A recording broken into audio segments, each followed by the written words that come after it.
Welcome to another episode of Core Discussions. I'm Legacy. And I'm Max. I'm Big Joshy. I'm Candace, married to Mac. Bottom of J. So today's episode is one we've been talking about for months. We're going to do. It is going to be MCU ranking. We went through all the movies. Everybody sent me a list of every single one. So this is from Iron Man to Doctor Strange, Multiverse of Madness. So the one that just came out. Everybody sent me a list. I did all the tallying. It is going to be different than usual, where I usually have a top 10 and I go off highest points. Because there's 28 movies and everybody, well, mostly everybody saw all of the movies. But I had to go off of averages. And so the highest score is actually going to be the lowest number. All right. So, ladies and gentlemen, are we ready? Yes, sir. Okay. Coming in at last place was, no surprise, at 28, Thor Dark World. Okay, I don't think this is the worst one of all time. Yeah, I will say Thor 2 is just boring, but it didn't offend me with how bad it was. Yeah. Like my other two that were below it. It's just not memorable. Like, Yeah, I was gonna say, can anyone tell me the plot of Iron Man 2 or Thor 2? I remember the general plot, and I remember Christopher Eccleston as the villain, but like, there's nothing about the movie that I retained really that's memorable. Like I said, if the other two movies didn't offend my eyes and ears like it did, then this would have been my last place. I remember good parts about Thor. I don't remember any good parts like in Thor 2. No, to me, this is like Star Wars Episode 2. It's like the most boring of the franchise. There was that one scene. Was it this movie Thor 2 with Loki where he did the Captain America bit? Yeah, that was this movie. Yeah. So I mean, that could maybe be one good thing. But The fight scenes were still kind of cool. yeah. See, I don't even remember the fight scenes. That's how bored I was. Every I don't time remember. we watch the Marvel series, I skip that movie. I probably skip the first Thor As you should. and Thor 2, and that's for sure. Thor 2 is just bad. It's just bad. Yeah, they try to introduce another Infinity Stone, but it turns out to be this weird thing. They put Odin in the sleep for most of the movie, and Anthony Hopkins was one of the best parts of Thor, the first Thor. I feel like, just because he plays Odin, like he captures that character. I forgot he was sleeping again in this movie. Yep, right to sleep. Sleeping again. He just Oh, he's Because not at the being in end, these movies. Because in the movies, when Loki's pretending to be Odin. Yeah. Yeah, oh yeah, because he's.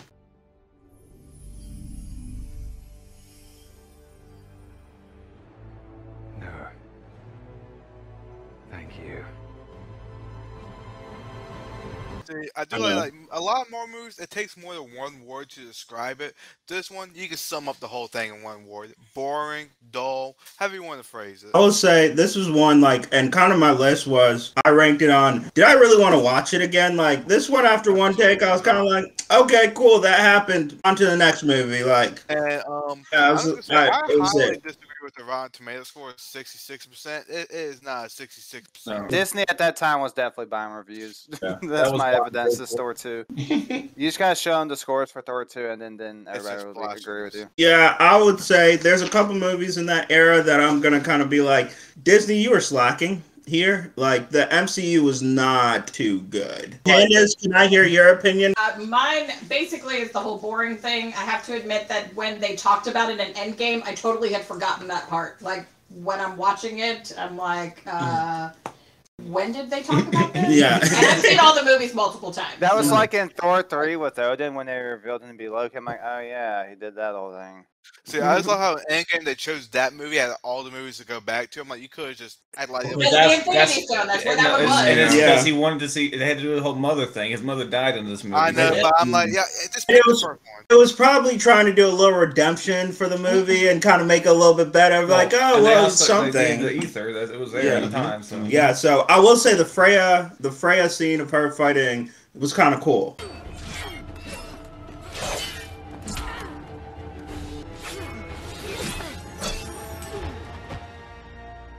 Like, when I said that was cool, But this also but makes, it's so boring. Well, yeah, but this also makes the villain kind of lame because he almost lost that fight. He would have lost that fight before his boys got in They there. were Why trying to make it show lame? Freya. They're Freya's trying. awesome. Freya is a god this and is- is one of the most powerful Because people. this is supposed to be the main villain, right? So it's supposed to be the Thor's movie. He's supposed to be the guy to do it. Okay, so like, Go like ahead, go to the him next not even getting past the first level on his own is kind of. You put Freya the first level? Freya's still. She's the first one there. I'm sorry, Freya's BA, so so you need to calm down on that. I didn't have some Freya stands in here. I actually do like Freya. I do like it. Connie Britton. Coming in at number 27 is a movie that many people in this room came away hating because of its twist. Even one person went in a car and said, "What the F just happened?" And somebody needs to get over, like, let go, and has a huge hatred for Iron Man. It is Iron Man 3. I am the Mandarin. Now, are you showing that that was me that needs to get over it? Now, let me tell y'all a story. I mean, it was Max, Jacob, Josh, and and I think Candace was there too. We saw Iron Man 3 opening weekend with such joy in our eyes, such Don't forget it was excitement. Yep, IMAX, much expected. We came in with we were so happy. There was a gleam in our eyes. We were innocent that day. And the first half of the movie, we were all looking at each other like, this is a good movie. You know, we're all excited, and then it happened. I'm the actor. Trevor. The twist of the Mandarin just being an actor. When this dude came out and said, "I'm Trevor," I'm like, all right, this better be going somewhere. Like this better be like. No, that happened. Nope. I was like, even if they fixed this, you changed was an interesting villain in Ben Kingsley and turned it into the generic villain in Killian with Guy Pearce. It was so generic, so boring. His CGI looked awful when he was like overloaded on Extremis. It didn't look too great, but yeah, no, just a completely sterile villain. Because normally we talk about the movie after we leave the movie. We talk about it. This movie we did not. Spoken silence among us that we all acknowledged what we saw happen, and it was traumatic, to be honest. Yeah, I could tell the temperature in the theater rose about 10 degrees when Trevor Slattery came out. Where's the Mandarin? Where is it? Whoa, he's here. He's here, but he's not here. He's here, but he's not here. What do you mean? It's complicated. Hey, it's complicated. My name's Trevor Slattery. I could feel the soul of everyone being sucked out of them. Happiness turned to sadness. Babies were crying. Yeah. I'm gonna say some little positives about it. The first half of the movie, you took the first half, that probably is a top 10 Marvel movie, MCU movie. And Kingsley's promo still hold up. That's fine. Ready for another lesson. Some people call me a terrorist. I consider myself a teacher. You know who I am. You don't know where I am. And you'll never see me coming. Part of the issue was the trailers were really good, like probably some of the best. When he comes in, you will never see me coming. And like, I thought this was like, this is going to be one of the best villains Marvel has ever done. And it became one of the worst. I will say, I saw it before them, and I warned them, and I said, there's a twist. You all aren't going to like it. And they're like, no, it's going to be fine. The thing I don't know, like, it didn't bug me, but I knew it was going to bug them. So I thought when you said twist, I was like, maybe War Machine's going to die or something. I don't know. But... Yeah. Candace, you didn't put it second to last. How about we hear your opinion? I actually liked the movie, and when we left the theater, and I listened to them complain about the twist. I didn't go in with any expectations. I didn't know the background of the characters, so the twist was fine for me. So, you know, it's gone down because I've listened to people complain about it for so long, and we're not allowed to watch that one in my house. So. Not here. Bouncing off of what Candace is saying, as a casual watcher and then as a hardcore fan, I would say the Mandarin is probably one of Iron Man's best villains, and they butchered it. I'm sorry. they took a great concept, a great villain, and they turned it into trash. I was so disappointed in the second half of that movie. They're all everyone on this podcast is right. The first half, amazing. And if I were to rewatch it, there's a point where you turning it off. You're turning it off. See, Josh, this is the Marvel equivalent of Full Metal Jacket. First half, amazing. Second half, forgettable. Don't even bother watching the second half. That's right. And I should have known this was coming. When he pulled the gun on that dude and shot him right there on air, I was like, Oh my gosh! This dude is another level. Meet Thomas Richards. Good strong name, good strong job. I'm gonna shoot him in the head. Live on your television.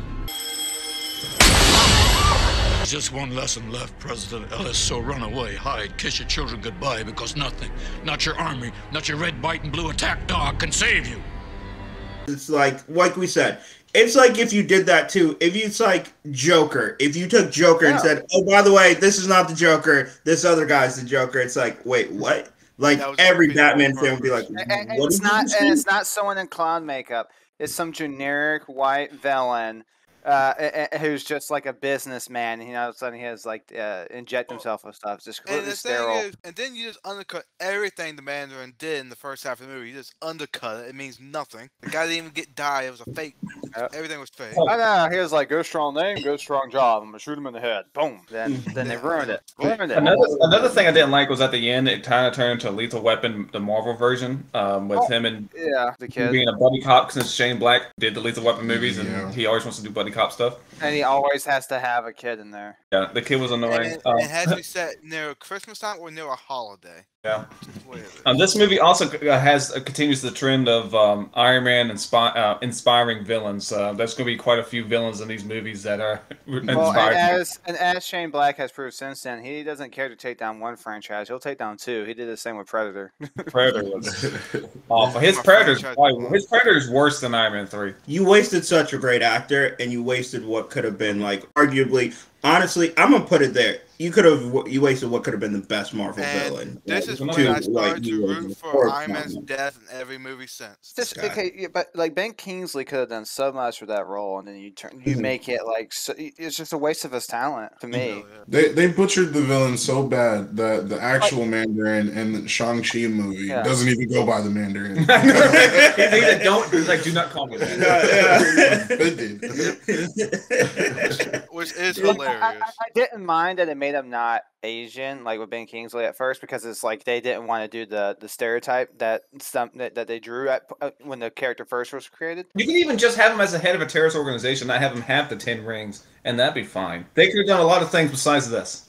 Yeah, I would say no movie after this would get as much hate as this movie. There's only one close for me. It's possible. I again, to give it another highlight, I did kind of like they did talk about the events of New York, because this was right after Avengers. So I always like in movies where, like, especially a series like this, where the last ones matter and play a factor into these ones. So the fact we had a lot of PTSD, like that whole thing, I enjoyed it. That I kind of think helped a little for me. Now again, the kid thing sucked. Again, that was in the first half, though. I mean, the second half is just where it falls. I'm just trying to give the movie a couple good things that I did like, and why I didn't hate it as much. Good trying, and the suits at the end were kind of cool, seeing all the suits. Yeah, but reverse exactly what you just said. Like, the movies lead into the next thing, like, you know, with Iron Man and Avengers, like from the New York battle. At the end of Iron Man 3, he trashes all his suits, and then in Age of Ultron, it's like it didn't even happen. And then he takes the stuff out of his heart like it's nothing, or out of his chest like it's nothing. Remember, it was just the whole first movie says you cannot do that. You cannot do that. It says so in the. Oh, you're about to get to it. Sorry, Phil. You can set that up. No, later when we got to that movie. Yeah, I'm sorry. And to top it all off, you know they do post-credit scenes. The post-credit scene was a big nothing burger on this one too. It was which one was this one? It's Tony Stark and Bruce Banner kind of like in a therapy session. This is when they were doing just one. Dude, I don't remember that one. Yeah, I remember that one because Bruce was asleep. Yeah. It wasn't that great. It was just Bruce asleep. Yeah. And then he says, because Robert Downey Jr. just talks a lot, and and then Bruce is like, I'm not that kind of doctor. That's how bored Bruce was with Iron Man's story that he fell asleep. Again, guys, a reason why we can't trust critics. 79% on Rotten Tomatoes. Yeah, I pulled it up. Same, like, ew.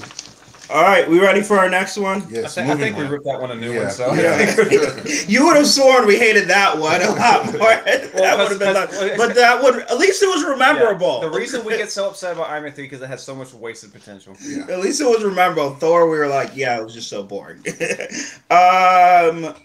26, coming at 26 with 22.714 points. It is one of the more recent Marvel movies. It definitely should not have been a movie and should have been a series, a quick series they did on Disney Plus to make it a lot better. Just a lot going on with Celestials as well as Deviants. It is Eternals. So I probably had it the highest ranked on my list at 21 overall. I had a 20. Max had 20. Oh, yeah, 20? Okay, Yeah. well, we're pretty close. Yeah, We got good taste. And honestly, that's because I didn't have the Incredible Hulk. If I did, like, he would have been the same. Yeah.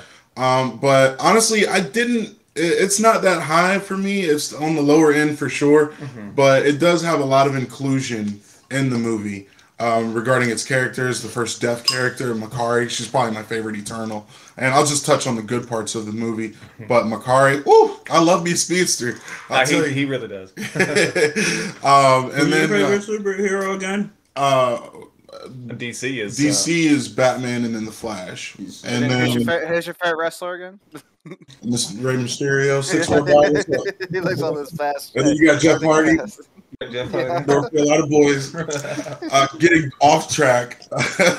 But as far as the inclusion of the first openly gay character or something like that with Fastos, I actually love him as an actor. Yeah, I love him as an actor. And he didn't do too bad, it was just the writing. And like Phil was saying, it probably should have been better as a Disney Plus series. Just a lot to there's so much just exposition that they're dumping on you, and that it kind of gets in the way of the story. One part I did like, because I didn't hate this as much as everyone else, and I think Candace liked this part too. I thought the relationship they did with Thena and Gilgamesh, I thought that was pretty good too. Yeah, agreeable. I would like to see more of that. I did think Druig was pretty cool too with his mind control. Oh yeah, he was cool. Yeah.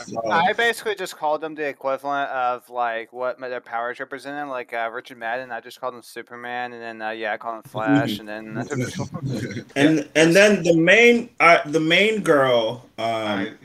Who was it? The main character. What the heck was her name? Yeah, see, you can't remember her. That's how not memorable. She wore green. Cersei. I felt there was I liked at the end she was the hero, but there was so much of showing how strong. She is the strongest Eternal with what she put a Celestial to sleep.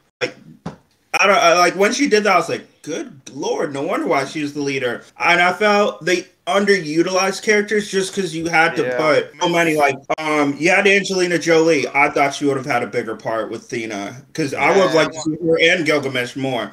You had Selma Hayek wasn't much in it, because, as you know, obviously, spoiler, she dies early, but again, you could have used more of that. I liked, there were certain scenes I wish they delved on of, they kind of did, when he says inclusion, they did talk about, when Thena was going through her stuff, basically dementia, and people having dementia issues and stuff like that. So they kind of hit on that issue, as well as when they were what was it after they killed all the deviants, what were they supposed to do? And I think they could have expanded so much more on, even if it was a 7-episode. Yeah, I also don't like how they were showing that alien species was a serious threat, and then they just get taken out. That's another thing I didn't like. Was that the deviant was getting fully formed, and near the end he was a fully formed creature, and then he just died. Yeah, that's what I'm saying. He killed. He got absorbed or killed. I can't remember exactly, but he transformed, and then it looked like he was about to be a serious contender. But then he just gets dealt with he's nothing. I also want to see more from the It just deviant. seemed like a waste of time to do that if you're just gonna off him like that, I kind of want to see more from the deviant side of I think it would have been interesting to see why they went against their original purpose, because they were supposed to do what the Eternals did. That's why the Eternals were created. Because the Deviants went against, and I wanted to see, because they hit on it a little, but I would have wanted to see them go more into okay, so why'd they turn? Yeah, Candace over there. I mean, at the end of the day, it's all right, because it's the lack of time. Because even Druig, who I really liked him, but you didn't have enough time to figure out why he got so frustrated and then went off to live in the woods and make people do things. Yeah. There was not enough time for anybody. So for me, that was the hardest part. I thought there were great characters, great actors that were playing the characters. It was star-studded. It was a good cast. It was a great cast, and I think that they all did what they had. It's just they didn't have time to develop any of them. The big issue is that the Eternals can't help humans during history they're going to deal with the deviants, but then they show them helping humans throughout history. And then like so they show stuff like that, but then like when they want to do exposition, they do this a lot. They had scenes where it's just characters talking like in between like the battle scenes. There's so much just sitting down and talking and not much getting done. I don't know, it just drove me nuts. I was like, we're sitting down and talking again. I will say 2 other characters that haven't been talked about. I liked what they did with Sprite. She was kind of responsible for several legends, such as Icarus. Again, Max, can you talk post-credit scene? Yeah, so this one had 2 post-credit scenes. The first one was they're on a ship and some dude walks up. Some troll guy comes up first, and I gotta admit the CGI on the troll was pretty bad. Pip the troll. It's one of the worst CGI I've seen in the big budget movie. Yeah. But anyways, comes out what's his Harry Styles, and he's Thanos' brother. Yeah, Star Fox. We'll see where that goes. Yeah. Yeah, which Marvel in this movie did deviants different than is in the comics, so are they going to say Thanos is a deviant? Because you got to explain why Thanos is purple and Harry Styles isn't. They can have fun with that. Maybe half brothers or something. And then there's a second one, which is setting up something actually more interesting. Is what's his name? Kit Harington is opening a box and there's a sword in it, and then he hears something, and then he hears the sword talking to him, and then someone says in the background, "You sure you're ready for that, Mr. Whitman?" And that is implied, and I think it's confirmed that was Blade. That's Blade. Mahershala Ali's first. Black Knight or whatever. All right, so we're gonna go to our 25th one, coming in with 22.42 points. It is Iron Man 2. This is the first sequel, right? They made of any of the problems. Yes. Yeah. I mean, this wasn't memorable either. There just wasn't many memorable scenes in that movie. Well, again, wasting a villain because Mickey Rourke, like 50% of his line was, "I want my bird." I want my bird. My bird. I want my bird. This is I true. mean, he was fine. He was very limited with what they gave him. If you can make God bleed, then people will cease to believe in him. And there will be blood in the water. And the sharks will come. But I liked his version of the villain. It was fun. Yeah, I thought he had a cool look. He looked cool. Yeah. But, you know, like I said, he did his first attack in the movie, and then he was jailed for the rest of it, and then he was kind of on the sidelines building robots for most of the movie, and then later he was in a robot and died. My thing is, I love Sam Rockwell, and I thought Yeah, that he was- Justin he was Hammer good, was yeah. a boring. I thought he was kind of a pesky. He was guy. well. That's the thing. Like he really did nothing well. He Right. he was a sucky version of Yeah, Iron Man. He was a punchline. B-rate. Yeah. My problem with Iron Man 2 is that it just doesn't do anything for me. It really doesn't. Of course, they changed the character James Rhodes from Terrence Howard to Don Cheadle. I do like how they did address that. Yeah, exactly. That was the only part I liked, really. I think I like the change because I like Don Cheadle better anyway. Well, yeah. I just like how they actually addressed it. But that's about it. There's not much to say. I think the issue, a little bit, and this was one of my critiques with Marvel, the MCU movies, is they make it a lot more about the hero, that they don't always develop the villain. And I think because this one, they were trying to get to Tony and his heart condition and fixing that and his relationship with his father, they kind of because that took away so much of especially the middle of the movie, them figuring that whole thing out. It kind of took away from other stuff they could have done with Sam Rockwell as well as Mickey Rourke. Because we were talking about that for how long. Well, and they kind of, I think because they tried to play into Tony Stark's alcoholism. Mm-hmm. And I don't think they did that well. I mean, because they did it for like 10 minutes, and then he was kind of okay. It came off as annoying. Yeah, I thought so, because that fight scene was one scene I didn't really care for. Not this one moment for me was that, because the first movie, they hyped up War Machine, because I remember Terrence Howard, when he saw the suit, he was like, next time. So I was hyped. Then my first introduction to War Machine fell flat. Did Jon Favreau direct this one or no? I thought he did. Yes, he did. He did the first two and then stopped. I think the best thing was this was the introduction to Black Widow. Yes. Yeah, I would agree with that. So like nobody would notice, nobody would care. The other thing I thought was another thing I didn't like this movie was the convenience of Tony Stark finding the element that probably the poison in his heart. Yeah, it was just very convenient. It was in his father's, like, whatever you can call it. It was like a architectural structure. Yeah. That's just mighty convenient that just he happened to be there. His dad didn't. Get rid of the trees, the shrubbery. Yeah. It was like his parking lots, exits, entrances. it was like his dad put it there on purpose, but he didn't know he put it there on purpose. So I thought that was like, well, that's what's that look like to you? Yeah, I was like, that's mighty convenient. Other than that, let's see what the after credit scene was on this one. It was this one actually was a good one. So at the end of this one, Phil Coulson from S.H.I.E.L.D. shows up to New Mexico, wherever it is, and he's looking at Thor's hammer and he says, "Yes, I found it," or something. So, we found it. Like that. Oh yeah, because that was I was pretty hyped. I was pretty hyped for this one. That was the next movie. All right, we're gonna go to number 24. Is a character we just talked about that was introduced in Iron Man 2. It is Black Widow. Well, to start off, this continues the trend of most Marvel movies of having a very underwhelming villain. This is such a good character too. Yeah, I just thought, I like the actor who played him too, but I don't even think he did a good job in this movie. Well, both the person and then the actual person Black Widow was supposed to fight. That's one of the I love Taskmaster because the idea of can take all this stuff. They did Taskmaster so terribly. And this is the problem with prequel movies. You know what the end is already gonna be. There's no real stakes in a prequel movie. Yeah, had this film came out after Civil War, like 5 years ago, it would have been ranked higher on my list. Yeah. And that's my biggest issue with this and kind of more the prequel movies. So there's no real stakes there. You know that they survive. Well, I'll get into Captain Marvel of why I don't mind that one as much. But I think with this one, okay, I'm just gonna hit my biggest issue. And we hit it in the Batman review. Black Widow's not superhuman. No, I really need that to be addressed. They like the 20 times he fell off the building, hit like 5 poles, and gets up is fine. Gets in this car.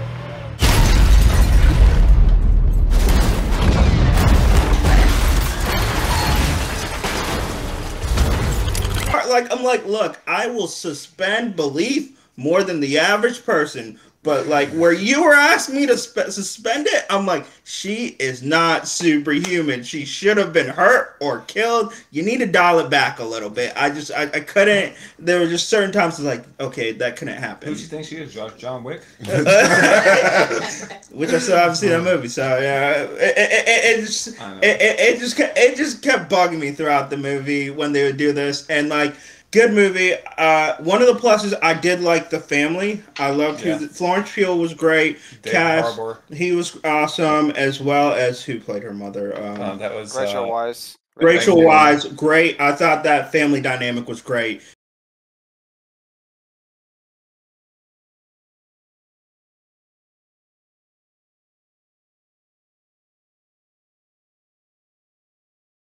And like their back and forth, their humor did work. The back and forth, especially between the father and Florence Pugh's character, I think was just hilarious. So yeah, especially when they broke him out of prison. Yeah,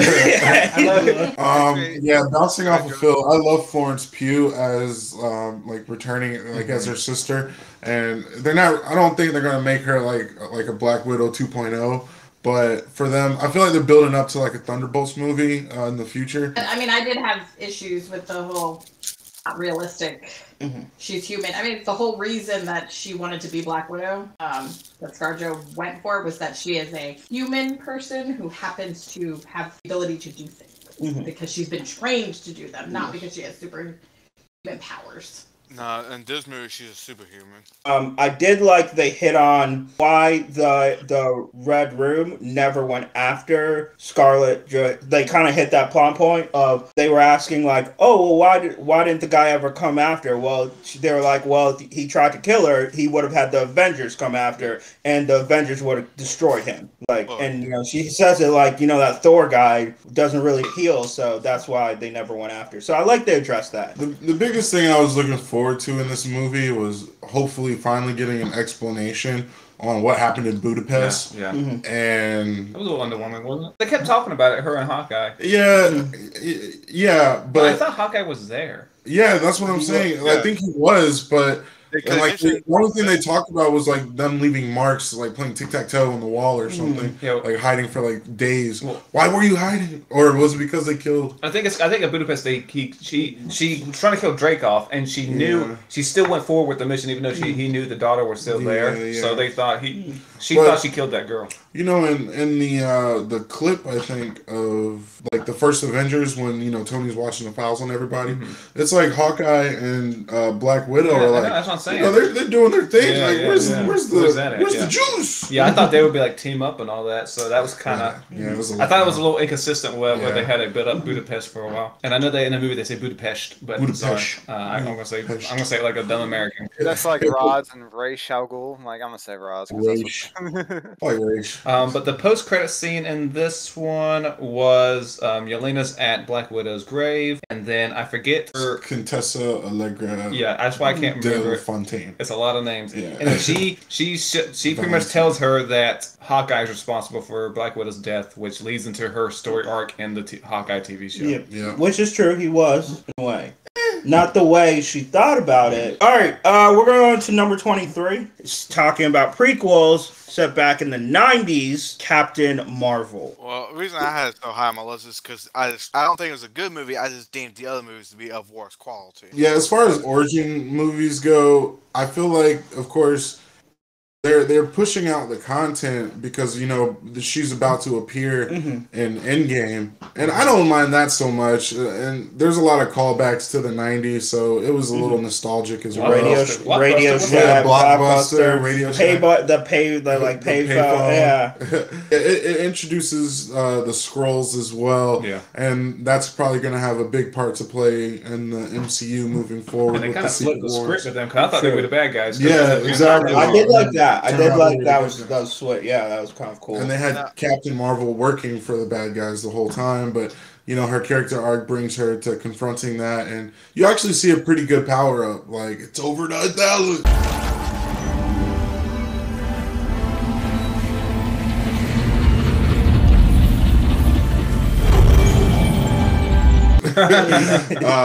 But I didn't mind the movie. It's just that there's so many other movies in the MCU that are better. So. And it also had one of the most disappointing reveals in all Marvel's movies. Because the mystery of Nick Fury's eye and how it got that way was so intriguing. The cat named Goose. Alien cat. It's not a cat. It's a flurkin. Thank you. Yeah. It's a cat. What was it? The species warning level or something like that? Yeah. That part was funny. Human was like no threat. No threat.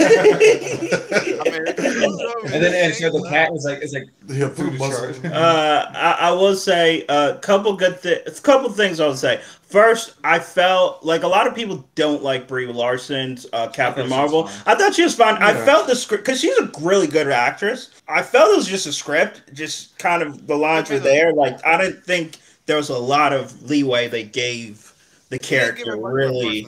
Yeah, they really kind of were holding back, so I felt she wasn't really able to show you her acting abilities. Yeah, I will say the villain was better done. This was one of the better done villains. I'll give you $1 if you know his name. I didn't remember it till I looked it up. What about Jude Law? Yeah. Oh, hold on now. Jan Rog, yeah. I did not remember that. No, I wasn't gonna remember that. I remember the actor though. Yeah. But I think the whole, like, her having to uncover who she was, that was kind of interesting. Again, like, this one I don't really like. The others I felt like could have been done a lot better. This one I felt like script could have been better. I came away from like I came away meh. Like, not the worst. It's about as average a movie can get. Yeah, and I didn't mind this prequel as much because I felt, unlike with Black Widow where I knew what's gonna happen, this one I didn't know much because it's kind of like Captain America. Like, it takes place so long ago that you kind of, and hasn't been involved yet, so it kind of gives you a lot more leeway to like, okay, how did all this happen? A prequel that does the origins is not as bad as a prequel where it's not an origin story, but it's just a prequel to other events. It just doesn't work. I'll give you that. The Black Widow doesn't work because it's not her origin story. It's just... Well, and the problem with Black Widow is that we already know her... Yeah. End story. Yeah. We don't know where Captain Marvel's going from here. Well, I mean, I really liked the movie, but I think for me the biggest takeaway was when I talked about it, I wasn't talking about Captain Marvel. I was talking about Talos, the Skrulls, and all that. Yeah. So, she actually became almost a background to the things I liked best about the movie. Yeah. True. I will say that Marvel didn't do its usual job of pushing the hero. Yeah. All right. Anybody got anything else? Well, let me give you the post-credit. Oh, yeah. The post-credit was The alien cat goose spits up the Tesseract, and that's how S.H.I.E.L.D. gets it back, because Marvel stole it from S.H.I.E.L.D., and at the end they spit it back.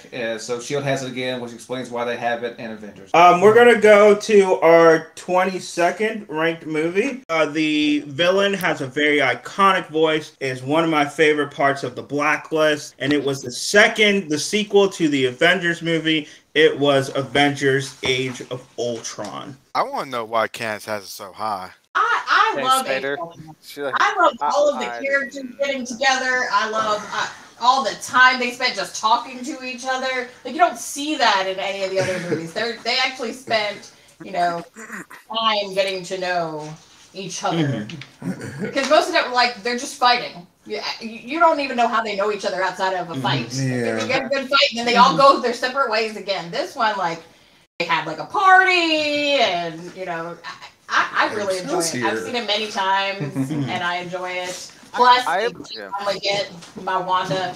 I get her, and I love her. That's true. Where she's at, so. Can't wait to hear you talk about one of the other movies we have. Yeah, I did like the fact they did start alluding to Civil War.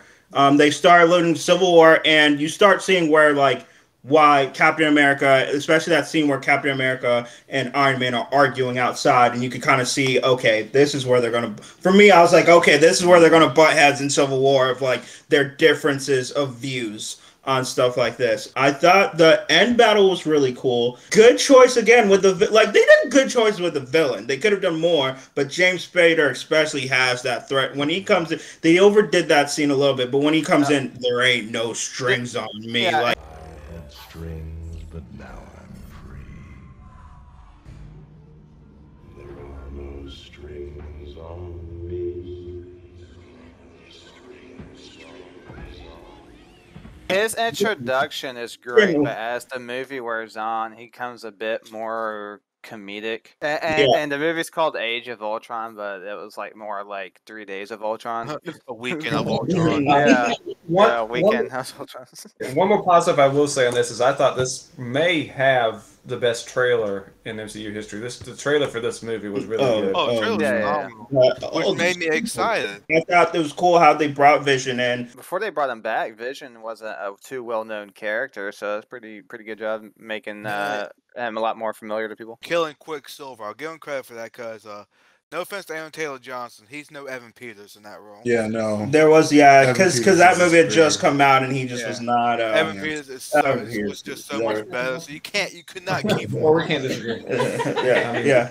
Okay, you guys get into what you just. Well, hold on. I thought I had one more good thing. Do I have one more good thing? Oh, I thought the opening scene was pretty good. Oh yeah, that was cool. Yeah, when they tried to get the scepter. The scepter from Baron von Strucker. Which a negative on that is they did nothing with Baron von Strucker. He kind of So this movie it wasn't the start, but it was a continuation. Hold on, Vitamin J. Also, remember this also alluded to Wakanda, and I remember the crowd went crazy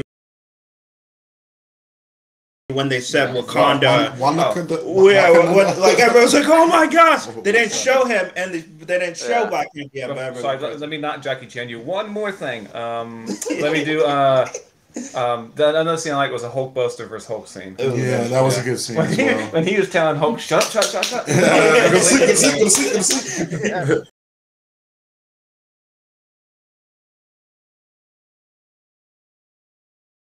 sleep. Yeah, go sleep.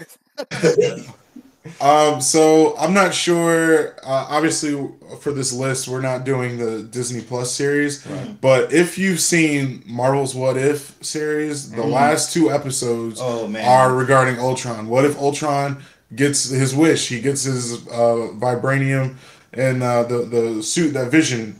Instead of him being a robot, he gets to be Vision. And he goes absolutely nuts. And it honestly kind of makes Age of Ultron even better because you see what it would look like had he actually won. That's what makes Age of Ultron more disappointing to me. The heroes have to win, and I mean the way they did it. This is a continuation of the Marvel trend of let's make everything so lighthearted that it doesn't seem like the characters take anything seriously. You got Hawkeye just stopping all the action to explain how ridiculous this whole scenario is. We already know it's ridiculous. You don't have to tell me it's ridiculous. They just do it too much is the thing, especially in this movie. It's a little on the nose. Now at least, like especially with Thanos, they will have serious moments now, so they're getting better at it. But during these movies, in this time frame, it just seemed like nobody took anything seriously, so I can't take the villain seriously. Can I also say right now, because this was Phase 2, Phase 2 was probably the weakest Marvel was, because this is when Dark World came out, Iron Man 3. I think Winter Soldier was really good, but like I felt like kind of their movies were like. And again, I'm not a big Josh Whedon fan, so this doesn't help me. Well, now I don't think anyone is, but this was beforehand, before everyone started hating him. I've never been a fan of his style. Look, I disliked him after Justice League, so that was my nail in the coffin for him. Post credit. Well, one thing before I get there is I will say the plots in this movie kind of laid the foundation for more pivotal movies. Do we think that might have hamstrung this movie because it was setting up the next one? Yeah. Well, because we knew Thanos was coming, and so you knew this one was just a stopgap to the next movie. So yes, that hurt it. This is where I'll defend Joss Whedon a little bit. With this movie, no, just not as a person, not as a person. With his direction in this movie, and somebody did say it correctly, is I felt Joss Whedon because the MCU is so planned out, and like the way Kevin Feige is like, well, this movie needs to lead to the next one, and this one, that he didn't get to fully do Age of Ultron because Kevin Feige and Disney were forcing him to, you got to lead to these other ones, which helped the other ones greatly. So for post-credit scene, this was another good one. This was when Thanos finally picked up his Infinity Gauntlet and said, fine, I'll do it myself. Fine. I'll do it myself. Hey, actually going back to Age of Ultron right quick, I thought it was good in the beginning for showing the aftermath of the Winter Soldier with Shield no longer being existing, and the Avengers actually becoming its own entity, not just the Avengers Tower, but the Avengers compound. There's a lot of potential there, and unfortunately, like I said, Joss Whedon was being micromanaged by Kevin Feige and Disney Studios, so there wasn't much room for him to, like Bobby was saying with Justice League, we don't know what could have happened, but I think he did the best he could with what he had. So, all right, going into our 21st movie, it is Thor. The best of the Thor movies, in my opinion. Get out, just get out. So, wasn't this one, but I should have said this for Dark World. One of the things that has annoyed me with Thor franchise is, one, can Loki choose whether he's good or bad? Like, stop with this. Yeah, like, I am so sick of this storyline. It got really boring. Like, the TV show did well. Two, stop. These Loki deaths got on my last nerve. Like, because they did it way too many times. Because he supposedly died in this one, and then he died again in the second one. And then, so, like, I just got annoyed of, like, okay, I don't really care. Like, this is also what kind of annoyed me with Loki. And I didn't, like, I thought he was a great villain, but I think this is what started getting me to get annoyed, because I'm like, okay, just choose your side, all right? Is he good? Is he bad? Or dead or not? Like, stop faking me out because I don't believe it. So I think with this one was very much more of a Thor movie of growing the character, kind of him coming from that immature guy that's very arrogant to understanding what it means to be a hero. Good movie. I think this movie took a turn for the worse right after Thor failed to get the hammer from the shield compound. I thought after that it kind of it died off. But I get what they were doing of you didn't want him to get it right then and there because you still needed him to grow as a character, and he still needed to learn, like, you're not worthy yet. Like, what you need to understand what it means to be worthy. See, to me, this movie and Avengers is how Thor should be acting. Fish out of water. He's a god. Yes. We're mortals. He should not be cracking one-lines back and forth with Tony Stark. He needs to be. He's a god. Get it? You don't want to laugh. Yeah. He wants the right laugh, which again, this always has my favorite Thor line where he throws the cup down.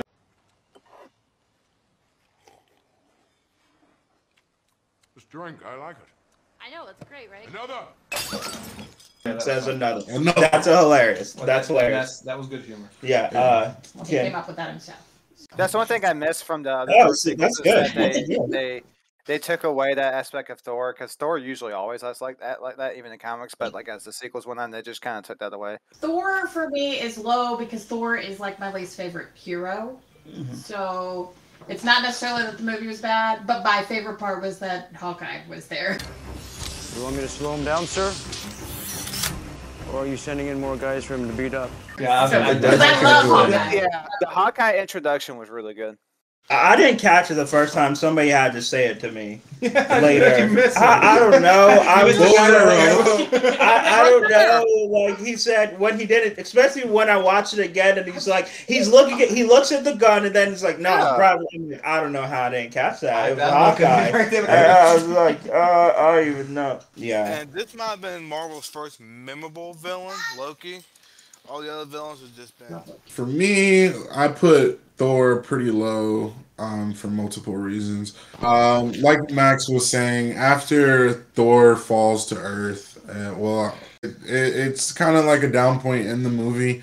And then once he gets worthy and gets his powers like full Thor, he uses a move to end the. I can't remember what the actual like the metal thing was, the name of it. Oh, that was the Destroyer. Yeah. He creates a tornado, and we never see him do that again in the MCU at all. Yeah. They don't even ever reference it. Exactly. Yeah.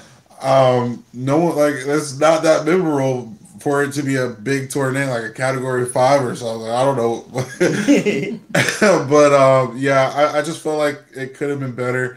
It kind of dulled on at moments at the start. I kind of felt it was more like a Victorian, like space thing going on. Of course, Asgard was like this cosmic place in the universe, but it just felt like overdone to me, I guess. I think we're Marvel, and this is what we got to also remember with the Phase 1 especially. At that time, comic books were not a big thing, and a lot of people did not know these characters. So when you talk about Thor, Captain America, Iron Man, like now people know, but at that time, people really didn't know much about these. So I felt there was more explaining they had to do. With Thor, like, I think the reason we didn't see him so much as a god is because they need to explain who Thor is and that journey he needs to go on, as well as Asgard, as well as, because this also brought into the world of, this is when you start exploring space, the other realms, the Infinity Stones were going to come from this lore, which is, I will say, Kevin Feige has done very masterfully of understanding which movies need to push this so we can, if we start here, how do we get here? Of like, if we start with Iron Man and being it like about Earth and all, how do we get to space and Infinity Stones? Well, let's use Thor to explain that and to explain the realms and explain all these other things so we can get from here to here. So I think that was also part of why the movie had to explain a lot more in these early ones, whereas now people kind of know a little bit more about comics and they don't have to explain certain things as much. The post-credit for this one set up Avengers is when Dr. Selvig is in the S.H.I.E.L.D. compound and he sees the Tesseract, and then Loki makes Selvig say, oh, we'll take another look at it or something like that.